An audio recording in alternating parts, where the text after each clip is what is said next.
Bro, belajar dari hujan. Dia nggak peduli siapa aja yang dia basahi. Begitu juga dengan kita, berbuat baiklah. Tidak peduli siapa orangnya. Terkadang hujan membawa banjir, bro. Itu wajar, karena apa? Alam juga ada batas sabarnya. Assalamualaikum.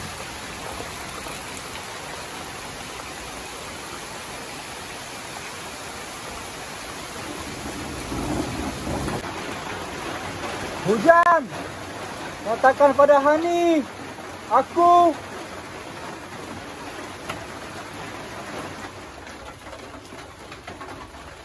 Ketika alam sudah mengkhianatimu, jangan tanyakan kenapa. Karena kita belajar, pernah ditinggal, lagi sayang-sayangnya.